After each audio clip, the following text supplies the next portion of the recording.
नमस्कार, मैं रिया और आप देख रहे हैं डॉक्टर साहब। डॉक्टर साहब के आज के इस वीडियो में हम जानकारी लेने वाले हैं और बात करने वाले हैं कि कई बार माता पिता ये कंप्लेन करते हैं कि उनके बच्चे की छाती में कफ जमा हो गया है और जब बच्चे सांस लेते हैं या फिर सोए रहते हैं तो उनके सीने से जो है घड़-घड़ की आवाज़ आती है। ये कारण क्या हो सकता है? क्या ये गंभीर समस्या मानी जा सकती है?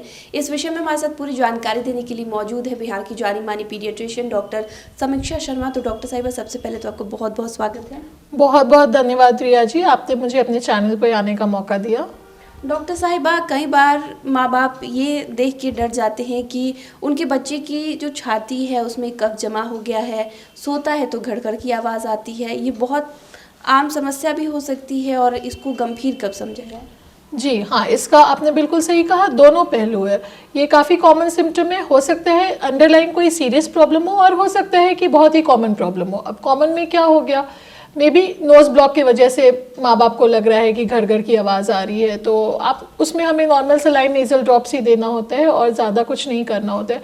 पर ये समस्या साथ में अगर हमें देखना है कि और भी कुछ सिम्टम्स है कि नहीं, जैसे कि रेस्पिरेटरी ट्रैक्ट इन्फेक्शन भी हो सकता है, उसमें रेस्पिरेटरी डिस्ट्रेस होता है। उसमें हमें क्या देखना है कि बच्चों की छाती की जो सांस लेने की तेज़ी है वो ज़्यादा तेज़ी से तो सांस नहीं चल रही है।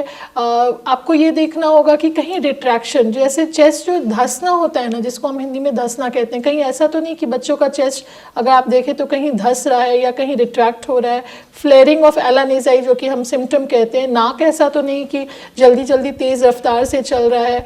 तो ये सारी चीज़ें ना रेस्पिरेटरी डिस्ट्रेस के साइन और सिम्टम्स होते हैं। तो अगर इस तरह का आपको लग रहा है कि नहीं, बच्चा मेरा सांस बहुत तेज़ रफ्तार से ले रहा है या बच्चे के ऐसा आपको लग रहा है चेस्ट में धंस रहा है सांस लेते वक्त, तो आपको तुरंत डॉक्टर के पास आना है। वो निमोनिया के चांसेस भी होते हैं, निमोनिया भी हो सकता है। छोटे बच्चों में 2 साल तक उसको ब्रोंकियोलाइटिस भी हो सकता है। अब इसका भी काफ़ी सारा वजह होता है, एलर्जी के कारण भी हो सकता है ये। तो वो हमें आके देखना होगा कि हाँ, क्या प्रॉब्लम है, क्या नहीं प्रॉब्लम है। घड़-घड़ करने का एक कारण ये भी होता है कि जो हम सांस की नली को बोलते हैं, बहुत बार सिकुड़ जाते हैं, छोटा हो जाता है। जैसे एलर्जी का प्रॉब्लम है किसी को, या बहुत बार अब तो बच्चों में अस्थमा का भी प्रॉब्लम हो गया, तो जो हमारी नली की पाइप ऐसी होती है वो थोड़ी सी सिकुड़ जाती है सिक्रीशंस की वजह से। उसकी वजह से भी बहुत बार घड़-घड़ आवाज़ सुनाई देता है, जिसे हम वीज़ कहते हैं। हमें रोंकाई सुनाई देता है, वीज़ सुनाई देता है, तो उसके चलते भी ये घड़-घड़ वाली आवाज़ होती है। तो वो हमें सुनना है, देखना है। उसमें बहुत बार हमें नेबुलाइजेशन देना होता है, एंटीबायोटिक्स का भी, अगर हमें लग रहा है निमोनिया जैसा कुछ है तो एंटीबायोटिक्स का भी कोर्स देना होता है। तो यही मेरा कहना है कि इसे सीरियसली लेना है। ऐसा भी नहीं सोचना है कि ये या तो बहुत कॉमन भी हो सकता है और सीरियस प्रॉब्लम भी हो सकता है, नोज़ ब्लॉक भी हो सकता है, निमोनिया भी हो सकता है, इसके बहुत वेरिएंट्स हैं।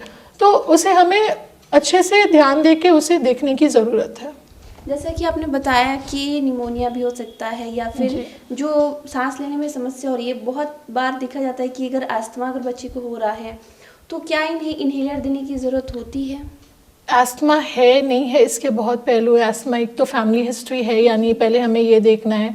हमें एस्थमा लेबल करने के पहले बहुत चीज़ें होती है। उनका एलर्जी प्रोफाइल देखना है, उनका ब्लड प्रोफाइल देखना है, उनका एक्सरे देखना है। अगर फिर हमें लग रहा है कि हाँ एस्थमा है, अगर आप श्योर हो गए, फिर हो सकता है आगे चल के इन्हेलर की ज़रूरत भी पड़ सकती है।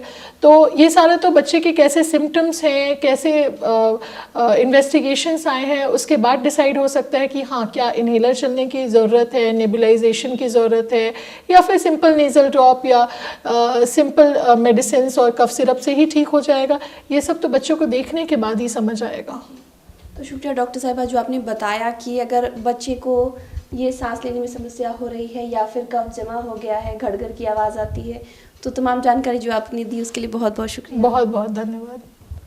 तो आप डॉक्टर समीक्षा शर्मा को सुन रहे थे, जिन्होंने पूरी जानकारी हमारे साथ साझा की है कि अगर एक बच्चे की छाती में कफ जमा हो जाता है, घड़-घड़ की आवाज़ आती है, इसका कारण क्या हो सकता है, कभी ये सामान्य है, कभी ये गंभीर हो सकता है, किन बातों का खास ख्याल रखना है और कैसे माता पिता को जो है अपने बच्चे पे नज़र रखना है कि ये समस्या आगे ना बढ़े। इस विषय में आप क्या सोचते हैं, हमें कॉमेंट कर ज़रूर बताएं। चैनल को सब्सक्राइब कर ले, फेसबुक पेज को लाइक कर ले, साथ ही डॉक्टर साहब से आपके क्या सवाल है, हमें कॉमेंट कर या मेल के माध्यम से भेज सकते हैं।